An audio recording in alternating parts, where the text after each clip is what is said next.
thought we'd want to listen to the new Lennon and McCartney song. Somebody made a point this intro's a little out of tune, I think. We laid on Primrose Hill, didn't know it still. You know, when you got a chord progression that good, you just want to repeat it the whole song, you know. An overcast sultry day, I didn't know what to do. He really wants you to know he can sing that trill too. Yeah, he does. Sing. We lay there forever, forgot everything. Beatlesy kind of chord. I like this bit. Kiss beneath the stars. That run's good. Stars. Sounds a little tuned. Oh, it sounds deliberately But weirdly, tuned. the guitar's Here we go. not tuned, I don't think.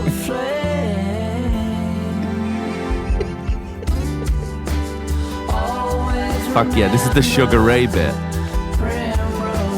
The kind of DJ. Chugga, chugga. Yeah, exactly. Well, oh boy.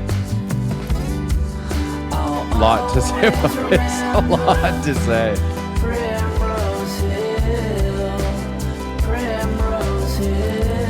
He really wants us to remember Primrose Hill as well. For some fit. Fuck yeah, dude. That fucking Sugar Ray sound.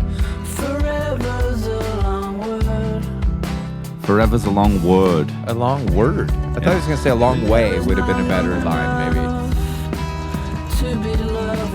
It's not that long a word, really. Fuck, that's my favorite bit. I looked into your eyes, got such a great surprise.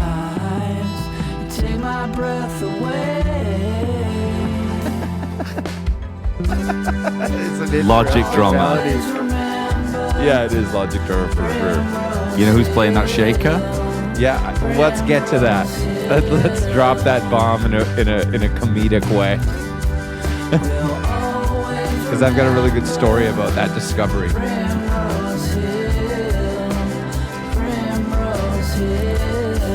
It's good. It's a good way. You know what you want to do is. Is this Sean?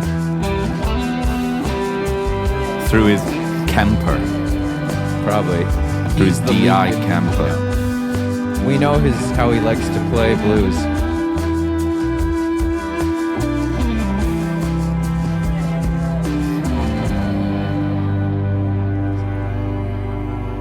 That's it. Is that the end? Yeah. Strange. Well, they wanted to get Interesting out in structure. a classic 3 minutes and 13 pop. You know? Yeah, interesting structure. They wanted to just, you know, they were. I can imagine him in the studio being like, you know, if we got any chance of making this a hit, we need to get it in under 3 minutes 13 seconds. So we're just gonna have to cut that strings because the melodies are so strong. Yeah, We're gonna have to cut the string arrangement from that we got Giles to do on, you know, AI strings. nobody's gonna keep listening. Unfortunately, the melodies and the lyrics are so strong. We just want to keep pummeling people with them. Yeah. And then you want to save the solo and string section for the very end, and then for the keen listeners, the super fans can enjoy it. You know. Yeah. Can you play it one more time again? 100%, I love want to it. see the intro. There's a couple of notes on that acoustic guitar that just get my ear going every time. And here we go.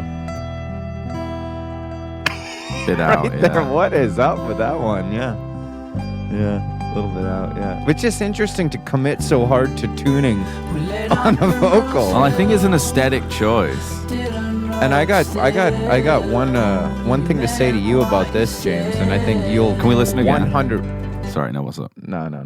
I think you'll 100% agree with this. Is that the main problem with the intro? There is a lack of Peterson tuners.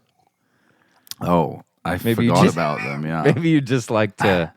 Maybe you just like to explain to everybody. Johnny, that was last week. Like, I've moved on from then. That was some wild stuff. Yeah, we can talk about it. I'll have to kind of jig my memory, but I can explain, like, how I became aware of them. Yeah, sure, please. So I was in the studio last week recording a great band from Montana. I don't know if they're from Bozeman, so I don't know if they're aware of Dan from Montana and his baked goods, but because I Could think be. he's in Missoula. But we were recording, and I was playing a lot of guitars on the record. And Tom, the studio owner, and me, he was talking about those. What are they called? Those like classic tuners you get for your guitar that like go on the end of acoustics. Begins with S. Snark. Yeah, snark. And I was just like, these things are garbage. Like they're not in tune. Like they don't work for me. They never work. And he had a rack, like a Korg rack tuner, you know, like. Uh-huh. Oh, So yeah, I was sure. in the control. He was in the control room, and I was like saying what the snark was saying, and he was saying what the Korg was saying, and sometimes it was quite out. Like, Right. So he was like, I wonder if there's like better. There must be better ones. Yeah. So we looked online, and you can get like the Polytune do one, and then the Peterson Yeah. do a tuner, and The Ferrari of tuners. the Ford, actually, I think old school American steel stacks tuning. Okay. You know, reliable. Yeah, Yeah, exactly. So he I was saying just like precision, Ferrari, kind of like tuned to perfection. That kind I of think thing, they're more of a you know what I mean? NASCAR of tuning. Like it's just like Right. It's gonna get horsepower. Horsepower, Yeah, yeah. Well, I mean, so he ordered them off Amazon because they get there in the morning, and then we road tested all these tuners. I at one point had all three of them on the end of my acoustic guitar, Nice. and the snark was bad. Like legitimately, it was like out at times, not always, but occasionally it was out, and it was like it is reading out. So And presumably You know. this band from Montana thought time and money well spent. yeah, I mean, listen, you got me on a session with Tom. Like, you're saving money just by virtue of having some major players in the room. Tom's Sure, the kind of sure, guy who sure. can whip out a Whirly, Rhodes, piano, whatever you want, one take. Dobransky's keys. That's what I call him. Right, nice. That guy is such a player that it like, I can, if you've got, as you know, like we've talked about before, if you have like an actual piano player in the room, you save so much time. Sure. It's just, someone who's like, oh yeah, I got it. That's fine. Like, do you want a Christine McVie part on this? Here, no problem, done. Blues. Anyway, Drummer too, for sure. drummer's the biggest one. I mean, they had an amazing drummer in this band, and the singing was phenomenal. So it was Yeah. like, they're the hardest things. If you can, Yeah. if you can do those, like, and then we could just take care of the rest. I mean, guitars and bass or whatever, aren't they? But Sure. anyway, yeah. So I think they thought it was money. They thought they were interested in this tuning thing, and then we realized that the Peterson one had this extra. And listen, there's probably people listening who are like, James, we've known about this. This is industry standard. If you're a session guitar player, Yeah. these tunings, the Peterson comes with these additional settings on the tuner called sweetened tunings. Sweeteners, yeah. Sweeteners. I learned Yeah. all about this last week as well. So maybe yeah. we're behind the times. Yeah, I think so. So I started trying to use them, and they don't work as far as I'm concerned. Well, apparently, I was down in Kansas City doing a session as well, and Wills Van Dorn, the guy I was working with, he's well versed in the Peterson brand. Yeah. Because he's a big James Taylor guy. Well, I mean, this is it. James Taylor's kind of the guy for these sweeteners. Yeah, apparently they were developed for him and Yeah. his precision style acoustic guitar picking. He would need. I can't imagine he would be Yeah. willing to do anything other than use. I tell you, you listen to an acoustic guitar and a James Taylor record, that shit sounds really good, dude. Well, yeah. So I was comparatively. kind of watching this video of this guy, like, who just looked consumed by the idea of. I mean, it is beautiful mind stuff. Like, most of us just put like a vibrato on our guitar to avoid having to think too hard about this. Sure.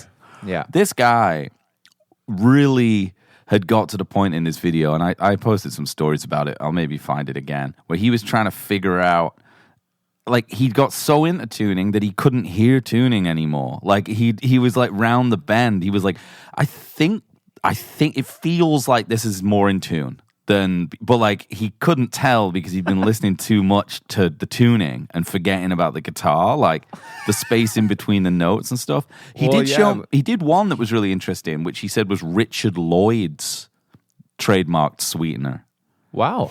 And Richard Lloyd, which made sense to me, it was the most complicated way to tune a guitar I've ever seen. Yeah. It was for people who play mostly between the 3rd and the 5th and 12th fret. Okay. which is like, television. Like Sure. he's not down it. So he'd play like a No. low E chord and it sounded like fucking garbage, like a whole lot of nothing. But if he was playing like some inversions up the neck, Yeah. never been more in tune. Perfect. Interesting. I mean, So- some might call that an intonation issue, but I wouldn't. Yeah, but I know. guess that like and so interestingly enough, we had in the band that we